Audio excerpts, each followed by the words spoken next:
Hello, আমি প্রিয়া। কেমন আছো তোমরা সবাই? প্রত্যেক দিনের মতো আজকেও রান্নাঘরে ভিডিওটা স্টার্ট করলাম। আর আজকে রান্না করব একটা বিশেষ তরকারি। এই তরকারিটা কিন্তু অনেক দিন থেকে খাওয়া হয় না, বাট আজকে আমি অনেক দিন পর রান্না করব। তো আজকে আমি রান্না করছি শুটকি মাছ দিয়ে আলুর ঝোল। তো আজকে রান্না করার মতো কিছু সবজি ছিল না রান্নাঘরে, শুধু আলু ছিল আর কয়েকটা শুটকি মাছ ছিল। তো বুদ্ধি করে এটাই আজকে রান্না করলাম, শুটকি মাছ দিয়ে আলুর ঝোল।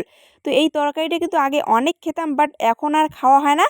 আজকে অনেক দিন পর খেয়েছি, দারুণ স্বাদ লেগেছে, কি আর বলবো, অনেক ভালো লেগেছে। তো রান্নাটা একটু তাড়াহুড়ো করেই করেছি, কারণ রান্না করে যেতে হবে আমার ডান্স ক্লাসে। একটা সবজি আর ভাতই করেছি আজকে, ওই যে বললাম রান্না করার মতো কিচ্ছু নেই, এটাই ছিল তো এটাই রান্না করেছি। দেখো তোমাদের সাথে কথা বলতে বলতে আমার রান্না করা হয়ে গেছে, খাওয়া দাওয়াও কিন্তু হয়ে গেছে।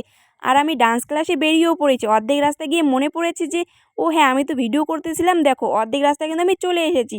আর দেখো এদিকে ম্যামের বাড়িও চলে এসেছি। আর আজকে যা গরম পড়েছে তার মধ্যে গেছিলাম সাইকেল চালিয়ে, অনেকটা হাঁপিয়ে গেছি। দেখো একদম ঘেমে গেছি, কিন্তু ওখানে প্র্যাকটিস করে সোজা বাড়ি চলে গেছিলাম। আর কোনো ভিডিও করা হয়নি। চলো ভিডিওটা কেমন লাগলো অবশ্যই জানাবে, ভালো লাগলে অবশ্যই লাইক কমেন্ট শেয়ার করবে।